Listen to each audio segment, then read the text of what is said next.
So we have this image of the Casa Loma campus we were working on last week with.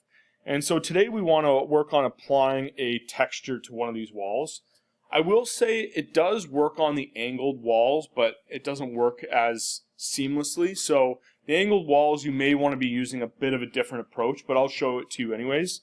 And so when we start off with an image like this, we want to start off with our main base layer, which is the actual image of the Casa Loma campus.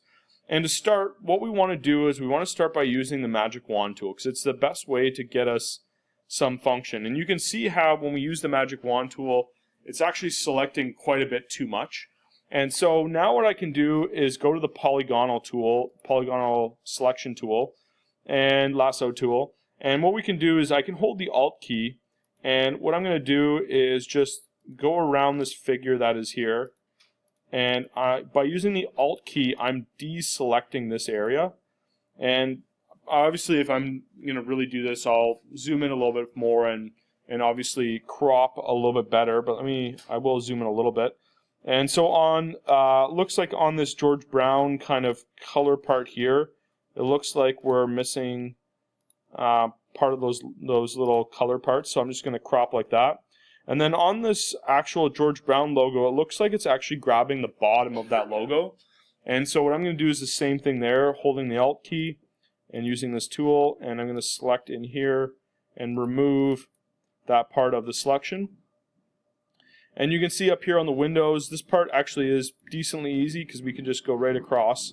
The top here is deselect that part with the Alt tool. It looks like I might need a little bit more. And so let's just go down here like this. And so we have that area. One thing I do want to add is the railing here. So the railing is maybe a pretty important part to keep. So let's use the Shift tool and actually select this railing. And again, actually we do want to use the Alt tool, sorry. The Alt tool. I forgot that I was inside. Why is it not? Let's try this again. And it does not want to deselect this. There we go.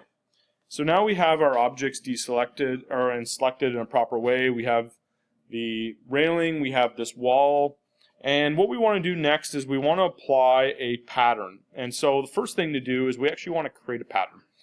And so you'll notice over here on the right side where we have color, we actually also have the pattern button.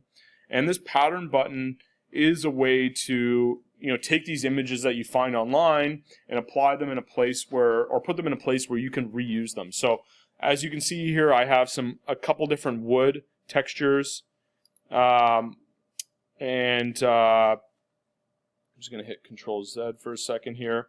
So I have a couple different wood textures, and there's some built-in ones.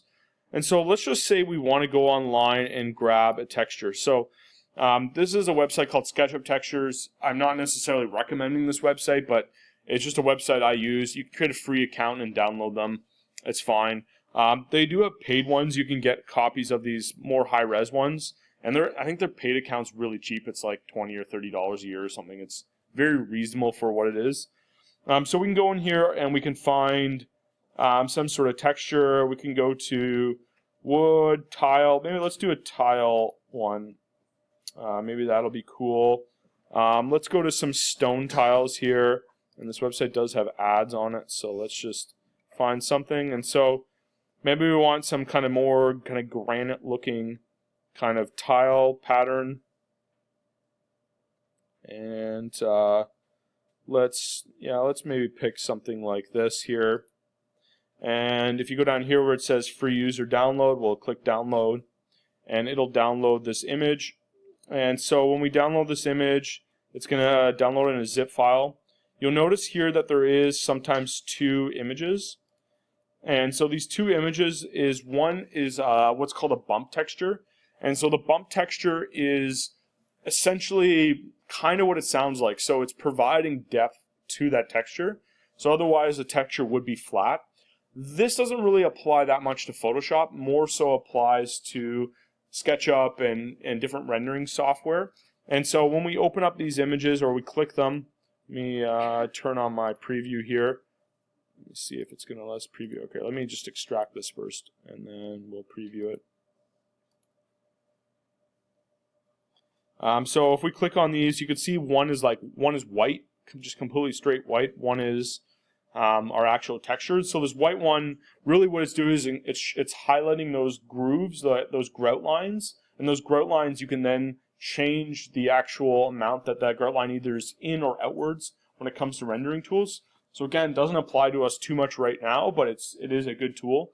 And so with these, we want to open up this image in Photoshop. So let's go to File, Open, and let's browse and find our image that we had there. And I think, yeah, it's this one here. So now that we have this image open in Photoshop, the next part is pretty simple. And so what we want to do up here is we want to go to Edit. And down at the bottom, or near the bottom, we have a button that says Define Pattern. And so when we click Define Pattern, it's going to automatically place this pattern into our list that we have over on the right side.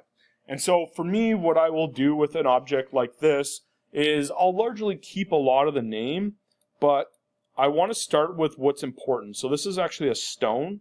So what I'm going to do here is I'm going to call it stone, stone tiles, and I'm just going to add back in their Norwegian style in it.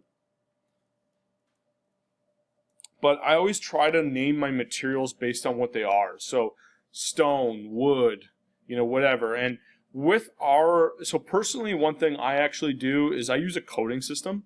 So for something like stone or tile, we might write TL as we'll do like a 2-letter coding system. So we'll write TL, wood would be WD, brick or some sort of masonry would be MA. And so I use a coding system, and not something you have to use, but I just want to explain what I do with our stuff, just because when you have so many materials, it's hard to keep them organized. And so by having that coding system, it helps you move through them faster because you're looking for those specific codes. So again, that's what I do, not necessarily something you need to do, but once we have this, we can click OK. And now you can see our tile pattern shows up over here. So let's go back to our George Brown image, and we can go up here to the top. So again, we're still selected in our layer. We can go up here to the top. We can go to New Layer. We can go to Layer, New Layer Fill. We can go to Pattern, and we can click OK. And it'll apply a pattern to that layer. And so what I can do here is I can just drag this pattern over. And so there's our stone pattern. So again, you can kind of see this doesn't work that great on angled walls because it's putting a very rigid pattern. But I'm not going to go over ways to fix that today, I guess. But you could just scale that image and kind of skew it to match that perspective. So there are ways to do that. We do have the ability to adjust the angle, so this kind of helps a little bit. So we can find some sort of angle. And then more importantly, let's adjust the scale. So what I usually do with scale is I click my arrow in the scale, and then, I click my mouse in the scale, and then I just use the arrows on the keyboard to change the scale of this image. And I just find it's a little bit easier than using the scroll wheel across when you click this area. I just find the arrows are a little bit easier to do. And so now we can see this a little bit better. And we could try to find some sort of angle. And again, we could use the arrows. Actually, that arrows are going to be a little painful there. So you probably want to find something. I might keep them more horizontal. So I'm going to go up here maybe. So yeah, I think this image actually in particular looks really bad on the ankle. But again, you can apply that texture to something like this. And once you're done, you can click OK. So let's do a flat wall, because a flat wall will look quite a bit better. So up here we have a few different walls. Let's actually click this wall over here, and let's do the same thing again. So we're going to go down to the bottom. We're going to click our main image. We're going to go up to our magic wand button, and we're going to select this area, and then I'm also going to select this part below. And again, we can go up to Layer, New Fill Layer, and we can click Pattern. and it's going to apply a pattern here, and it's going to apply that same pattern we had down below, but now we can just drag this in, and let me do that again. I'm just going to click our actual layer here and drag that in, and so then we can double click down here and we can apply that scale. So I'm just going to go down to 10 because that seemed to work really well, and I want to rotate this to 90 so it's more horizontal. And because this is actually farther back, maybe we want to lower the scale a little bit more because it's kind of in the distance more.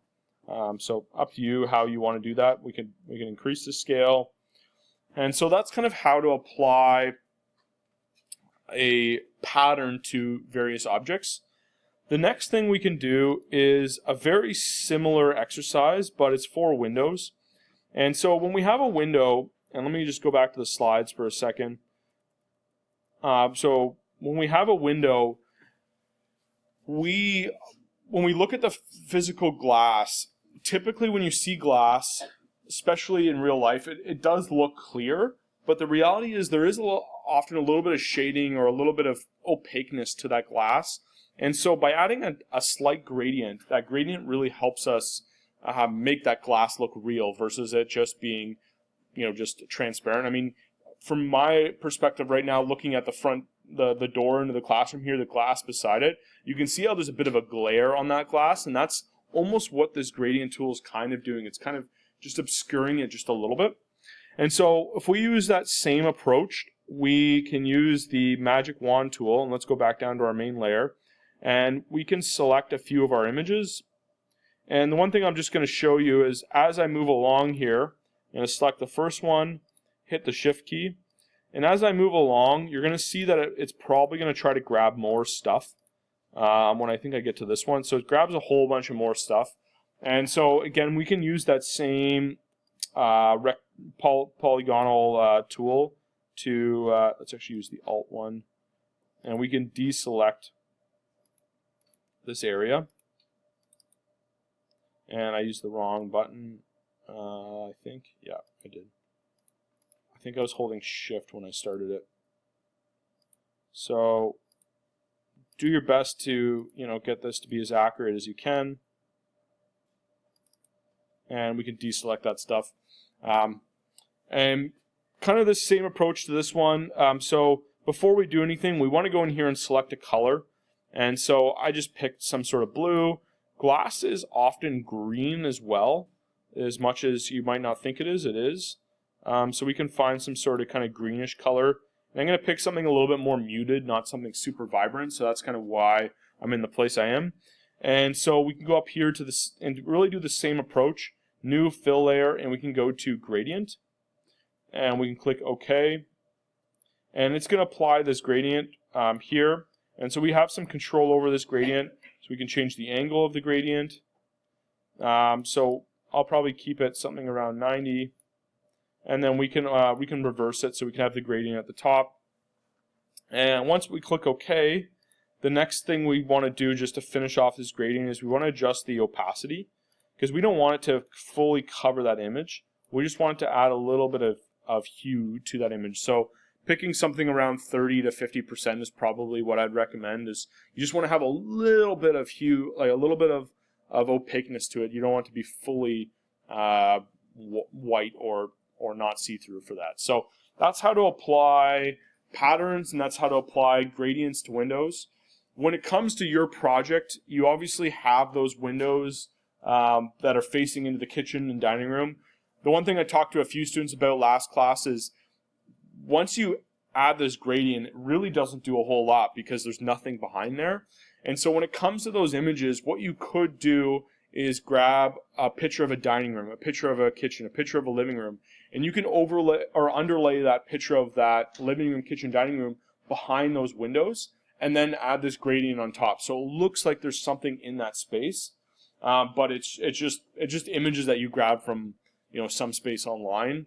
I kind of half jokingly said, if you really want to take it to another level, you could model that space into SketchUp and put that SketchUp behind in your image. So again, I'm not recommending that necessarily, but that would be how you could take that image to another level by adding the depth of those rooms. But I think just from a simple perspective, finding a random image online of a dining room, kitchen, bedroom, whatever, and adding that to the background of your scene, and then adding this kind of gradient on top will make it really look like it's a real home, right? So I think that's the goal with this exercise, is to make these images pop quite a bit more and make them look like it's a real place. And really, I think the goal is to help your clients visualize what's in there. So